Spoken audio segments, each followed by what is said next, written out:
Kokkedoor is Kyknet se splinternuwe realiteitskookkompetisie waar ons bobaas onthou kos kokke soek. Een van die 20 deelnemers wat dit gaan uitkook in Prins Albert is Henry Olivier, 30 jaar oud en 'n onthoukok van Prins Albert. Ek is 'n kok by die Olive Branch en ek is 'n perfectionist. Ek sit alles daarin en ek maak seker dat alles wat uitgaan saans op die bak die beste is.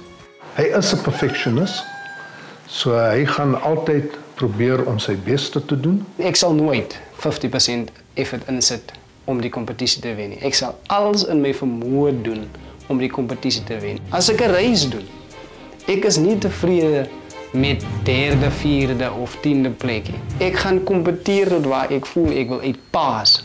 Dan weet ek het myself bevrede. Ek het begin by Bokkie as 'n skoolgewester. En eendag toe vra Bokkie sommer uit die blou te vir my, kan hy vir my leer om brood te knie? En ons sê ja, ek kan my leer. En ek sê nou, dis hoe jy knie. En ek kyk op en ek sien hy is besig om te knie. En hy knie beter as iemand wat ek nog ooit gesien het. Jy kan dit nie glo nie. Hy is dis soos musiek as hy knie. Toe sê hy vir my, maar hoekom jy nie vir my gesê jy kan brood knie? Dis ek nee Bokkie, ek kan mos nou nie Bokkie so laat sleg lykie. Bokkie kan my mos maar eers leer.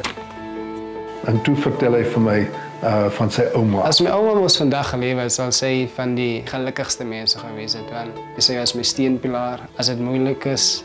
Want ek sê, dis eintlik net al wat ons gehad het, dit was moeilike tye, maar sy sou, as sy kon gespring het. Ek vraag my baie self, maar hoekom het ek in so moeilike kinderjare gehad? Maar dan denk ek, die beste wat ek kan doen, ek moet sien dat my seun baie beter daar uitkry. En ek moet seker maak dat ek, as 'n ouer is, vir hom die ondersteuning gee wat ek nie gehad het nie. Ek sal al die kop onderste bo loop en mense sal my nie eens regtig notice nie. En in die kompetisie kan ek nie net vir myself nie, maar vir die res van die dorp bewys dat ek is tot beter in staat. En vir mense ook wys dat ek nie net 'n bike kan ry, dat ek ook baie goed kos kan maak. Ek dink hy sal Prins Albert baie trots maak. En ek moet sê, ek en die mense in die restaurant gaan die trotste wees. Ons gaan definitief trots wees.